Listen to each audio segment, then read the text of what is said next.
యెహోవా వాక్కు అమిత్తై కుమారుడైన యోనాకు ప్రత్యక్షమై ఇలాగు సెలవిచ్చెను.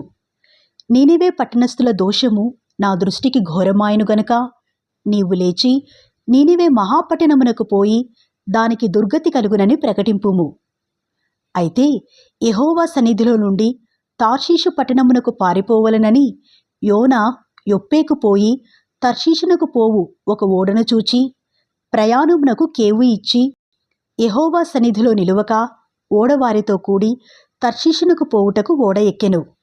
అయితే యెహోవా సముద్రము మీద పెద్ద గాలి పుట్టింపగా సముద్రమందు గొప్ప తుపాను రేగి ఓడ బద్దలైపోవు గతి వచ్చెను. కాబట్టి నావికులు భయపడి ప్రతివాడును తన తన దేవతను ప్రార్థించి ఓడ చులకన చేయుటకై అందులోని సరుకులను సముద్రంలో పారవేసిరి. అప్పటికి యోనా ఓడ దిగువ భాగమునకు పోయి పండుకొని గాఢ నిద్రపోయిండెను. అప్పుడు ఓడనాయకుడు అతని ఎద్దుకు వచ్చి, ఓయీ నిద్రపోతా, నీకేమి వచ్చినది? లేచి నీ దేవుని ప్రార్థించుము, మనము చావకుండా ఆ దేవుడు మన యందు కనికరించునేమో అనెను. అంతలో ఓడవారు, ఎవనిని బట్టి ఇంత కీడు మనకు సంభవించినది తెలియుటకై మనము చీట్లు వేతము రండి అని ఒకరితో ఒకరు చెప్పుకొని చీట్లు వేయగా చీటి యోనా మీదికి వచ్చెను. కాబట్టి వారు అతని చూచి, ఎవరిని బట్టి ఈ కీడు మాకు సంభవించెను? నీ వ్యాపారమేమిటో, నీవెక్కడి నుండి వచ్చితివో, నీ దేశమేదో, నీ జనమేదో, ఈ సంగతి ఎంతయో మాకు తెలియజేయుమనగా అతడు వారితో ఇట్లనెను, నేను హెబ్రీయుడను, సముద్రమునకును భూమికిని సృష్టికర్తయై ఆకాశమందుండు దేవుడైన యెహోవా యందు నేను భయభక్తులు గలవాడనై ఉన్నాను. తాను యెహోవా సన్నిధిలో నుండి పారిపోవచ్చున్నట్టు అతడు ఆ మనుషులకు తెలియజేసిండెను గనుక వారా సంగతి తెలుసుకొని మరింత భయపడి నీవు చేసిన పని ఏమని అతనిని అడిగిరి. అప్పుడు వారు, సముద్రము పొంగుచున్నది, తుపాను అధికమవుచున్నది, సముద్రము మా మీదికి రాకుండా నిమ్మళించినట్లు మేము నీకేమి చేయవలెను అని అతనిని అడుగగా, యోనా, నన్ను బట్టియే ఈ గొప్ప తుపాను మీ మీదికి వచ్చినని నాకు తెలిసియున్నది.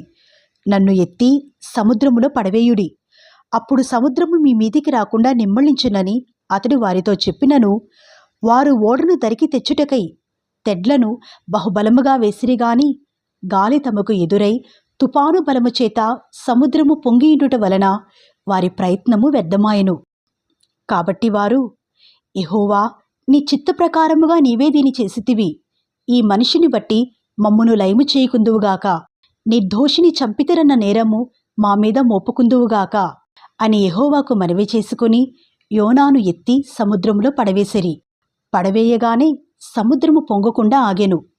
ఇది చూడగా ఆ మనుషులు యెహోవాకు మిగుల భయపడి ఆయనకు బలి అర్పించి మ్రొక్కుబళ్ళు చేసిరి. గొప్ప మత్స్యము ఒకటి యోనాను మృంగవలెనని యెహోవా నియమించియుండగా యోనా 3 దినములు ఆ మత్స్యము యొక్క కడుపులో నుండెను.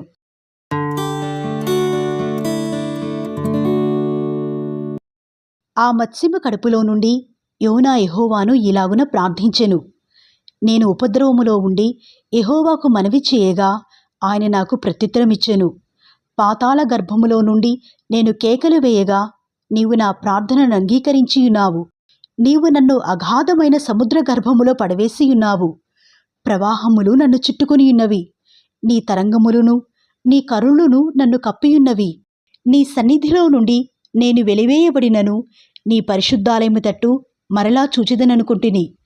ప్రాణాంతము వచ్చినంతగా జలములు నన్ను చుట్టుకొనియున్నవి, సముద్రాగాధము నన్ను ఆవరించియున్నది, సముద్రపు నాచు నా తలకు చుట్టుకొనియున్నది. నేను మరెన్నటికిని ఎక్కి రాకుండా భూమి గడియలు వేయబడియున్నవి, పర్వతముల పునాదులలోనికి నేను దిగియున్నాను. నా దేవా యెహోవా, నీవు నా ప్రాణము కూపములో నుండి పైకి రప్పించియున్నావు. కూపములో నుండి నా ప్రాణము నాలో మూర్చిల్లగా నేను యెహోవాను జ్ఞాపకము చేసుకుంటుని. నీ పరిశుద్ధాలయములోనికి నీ యొద్దకు నా మనవి వచ్చెను. అసత్యమైన వ్యర్థదేవతల యందు లక్ష్యముంచువారు తమ కృపాధారమును విసర్జింతురు.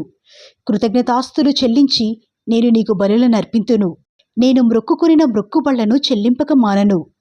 యెహోవా యొద్దనే రక్షణ దొరుకును అని ప్రార్థించెను.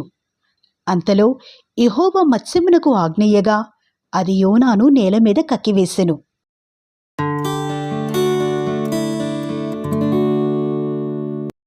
అంతటా యెహోవా వాక్కు రెండవ మారు యోనాకు ప్రత్యక్షమై సెలవిచ్చినదేమనగా, నీవు లేచి నీనివే మహాపురమునకు పోయి నేను నీకు తెలియజేయు సమాచారము దానికి ప్రకటన చెయ్యుము. కాబట్టి యోనా లేచి యెహోవా సెలవిచ్చిన ఆజ్ఞ ప్రకారము నీనివే పట్టణమునకు పోయెను.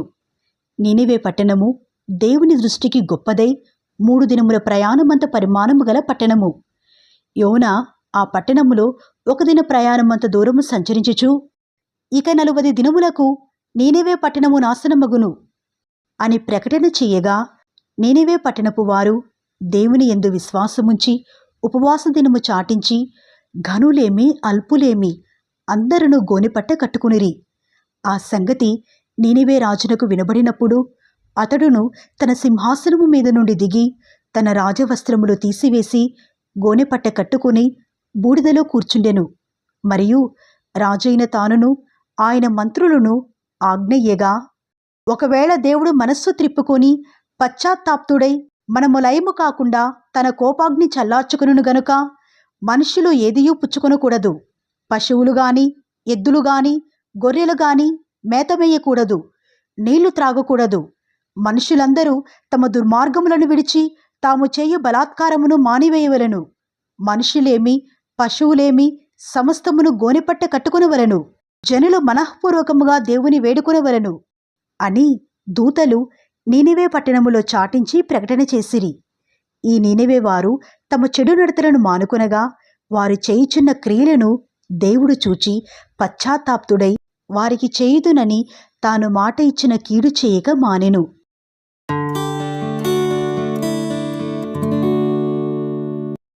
యోనా దీని చూచి బహు చింతాక్రాంతుడై కోపగించుకుని, యెహోవా, నేను నా దేశమందుండగా ఇట్లు జరుగునని నేననుకుంటుని గదా.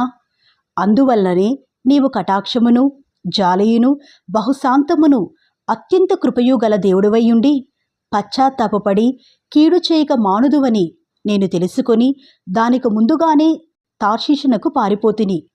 నేనిక బ్రతుకుట కంటే చచ్చుట మేలు. యెహోవా, నన్నిక బ్రతుకనీయక చంపుమని యెహోవాకు మనవి చేసెను. అందుకు యెహోవా, నీవు కోపించుట న్యాయమా అని అడిగెను. అప్పుడు యోనా ఆ పట్టణములో నుండి పోయి దాని తూర్పు తట్టున బస చేసి అచ్చట పందిలి ఒకటి వేసుకుని పట్టణమునకు ఏమి సంభవించునో చూచెదనని ఆ నీడను కూర్చునియుండగా, దేవుడైన యెహోవా సొరచెట్టొకటి ఏర్పరచి అతనికి కలిగిన శ్రమ పోగొట్టుటకై అది పెరిగి యోనా తలకు పైగా నీడ ఇచ్చినట్లు చేసెను. ఆ సొరచెట్టును చూచి యోనా బహు సంతోషించెను.